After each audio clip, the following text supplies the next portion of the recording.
10th class के math को समझने वाले सभी व्यूअर्स को आज के इस वीडियो में बहुत बहुत स्वागत है। आप सभी का वेलकम है। और मैं आज लेकर के फिर से एनसीईआरटी का एक सॉल्यूशन फिर से लेकर के आया हूं।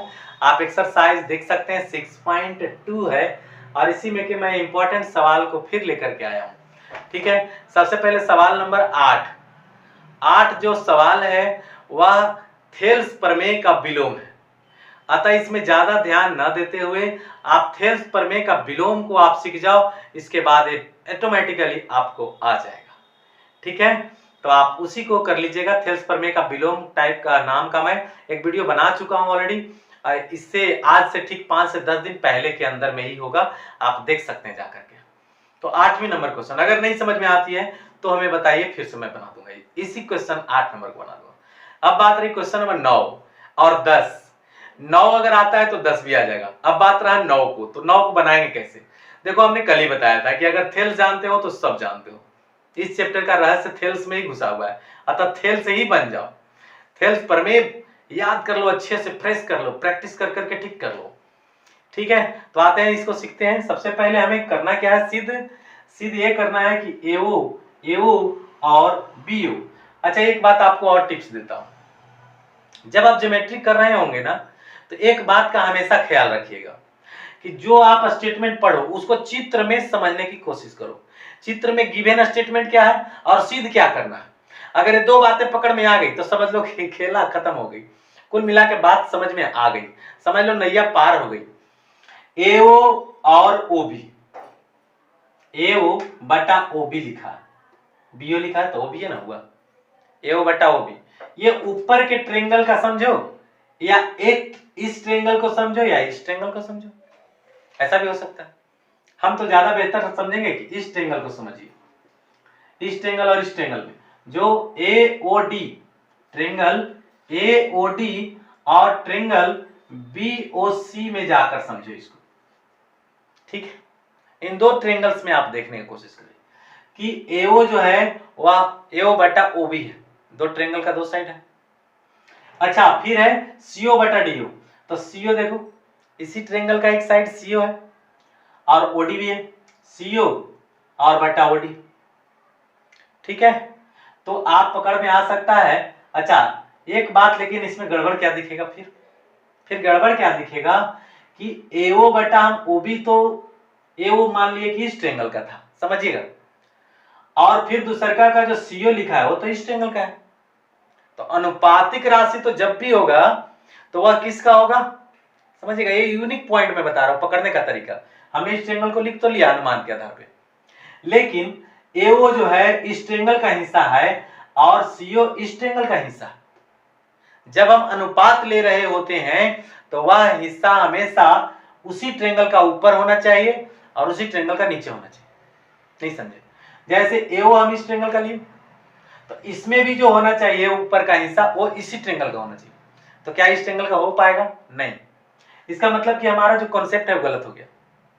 अब चलो इस पर, ये जब फेल कर जाता है तो इस पर आइए, अर्थात ट्रेंगल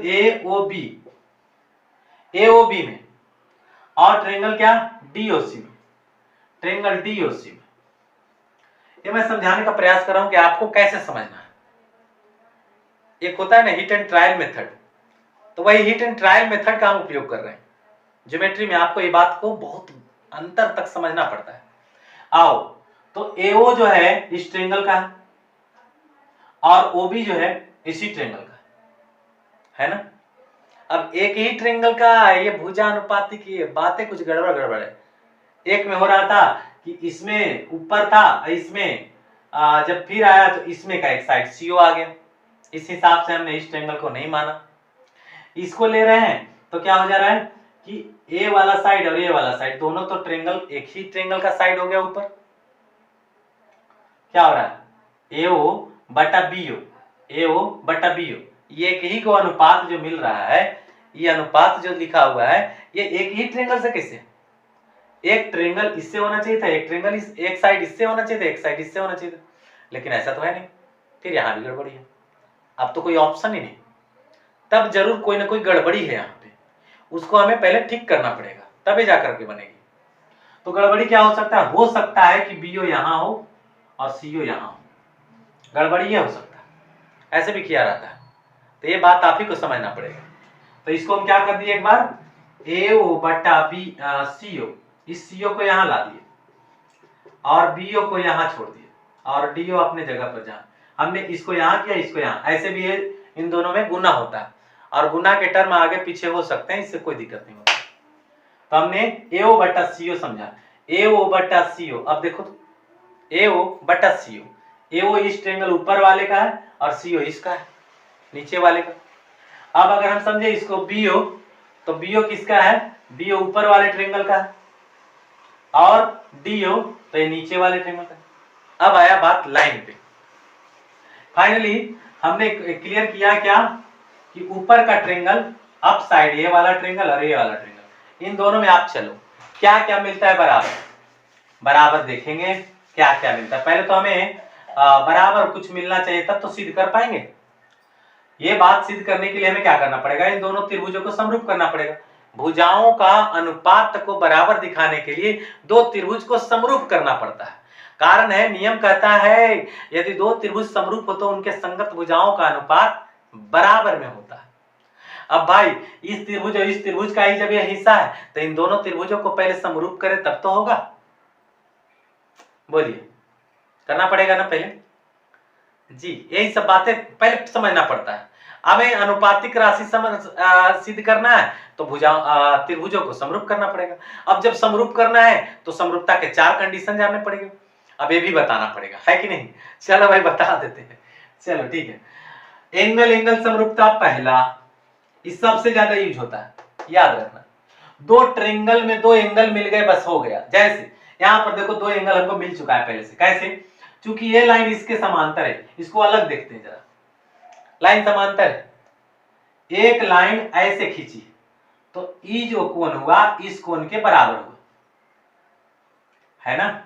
अच्छा, यहां से ऐसे लाइन गई है, यहां से ऐसे लाइन गई है, चलिए इसको हटाइए, ऐसे खींचिए तो ई कोण इस कोण के बराबर हुआ, अर्थात ये जो कोण है यहां और ये कोण, ये दोनों बराबर है। इसको 1 समझ लीजिए, इसको 2, एकांतर कोण से, क्योंकि समांतर रेखाएं जब खींची जाती है तो एकांतर कोण ऐसे ही जो होता है वो बराबर होता है। और अगर ऐसे खींचते हैं तो ए वाला एकांतर कोण ऐसे बराबर होता है। क्लियर? तो एक यहां से ले लेते हैं और यहां से, ये एकांतर कोण हुआ, इसको नाम देते हैं 3 और यहां 4। ओके, तो यानी एंगल 1 बराबर एंगल हुआ 2 और एंगल 3 बराबर हुआ एंगल 4। एंगल एंगल समरूपता सर्वाधिक यूज होने वाला समरूपता का कंडीशन में से है। तो एंगल एंगल समरूपता से समरूप हो चुका। क्लियर है? अब जब एंगल एंगल समरूपता से समरूप हो गया तो हम क्या लिखेंगे, इसलिए एंगल एंगल समरूपता से ट्रायंगल यहां लिखते हैं, ट्रायंगल क्या AOB, हाँ यहां पर था कि AOB एंड DOC, अब वो क्या हो गया, समरूप। तो समरूप ऐसे लिख दो चिन्ह, ट्रायंगल DOC। ठीक है, अब जब दोनों त्रिभुज समरूप हैं तो उनके भुजाओं का अनुपात क्या होता है, बराबर होता है। तो भुजाओं का अनुपात बराबर होता है तो बराबर कर दे रहे हैं। तो इस ट्रायंगल का भुजा देखिए, ये कोण इस कोण के बराबर हुआ, इस कोण के सामने का भुजा कौन होगा, OB पक्का होगा, तो OB लिखा। और इस कोण के सामने की भुजा क्या होगी, OD बटा OD। देखो ई कोण इस कोण के बराबर है, इस कोण के सामने की भुजा हुआ OB और इस कोण के सामने की भुजा हुआ OD बराबर। अब चलो इस कोण के सामने की भुजा हुआ AO और इस कोण के सामने की भुजा हुआ OC, AO बटा OC। अब आप देख सकते हैं कि जो हमें लाना था वो आ चुका, बस अब तो उल्टा लिखा हुआ है। उल्टा मतलब ये कि पहले हमारा AO बटा OC नहीं है, या CO कह सकते हैं इसको, OC को CO, AO बटा CO, यहां पर पहले सिद्ध में क्या है, AO बटा CO, हमारा बाद में आफ्टर इक्वल, उससे कोई फर्क नहीं पड़ता। आप रिवर्स करके इसको या लिख दीजिए, या AO बटा CO बराबर OB बटा OD, या हाँ OD है कि DO है, DO, तो DO का DO, OD को DO भी लिख सकते हैं, क्या फर्क पड़ता है। यही हमारा प्रमाण हो गया, प्रूव हो गया। ठीक है, तो आशा करते हैं कि ये बात आपको पूरी तरह से समझ में आई होगी। हम सारी बातें बता दिया। पहला बताया कि दो त्रिभुज समरूप हो तो भुजाओं का अनुपात बराबर है। अच्छा, हमें सिद्ध करने के लिए दे दिया है कि अनुपात है भुजाओं का। अगर भुजाओं का अनुपात दिया है सिद्ध करने के लिए, तब भाई त्रिभुज समरूप करना पड़ेगा। समरूपता के लिए एंगल समरूपता सबसे वीआईपी है। दो त्रिभुजों में दो एंगल बराबर हो गया, त्रिभुज समरूप हो गया, बात खत्म। ठीक है। समांतर रेखाएं जब खींची जाती है तो एकांतर कोण के जोड़े बन सकते हैं, संगत कोण के जोड़े बन सकते हैं, एक ही ओर के अंतः कोण के भी जोड़े बन सकते हैं। इस पर भी हमने डीलिंग कर दिया है पहले ही। आप जा करके ज्योमेट्री के कॉन्सेप्ट को सीख सकते हैं, समझ सकते हैं, या फिर आपकी फरमाइश जैसी भी है आप हमें होमवर्क के रूप में दे सकते हैं। Thanks a lot for watching my video to finish your NCERT book till the end. Thanks a lot.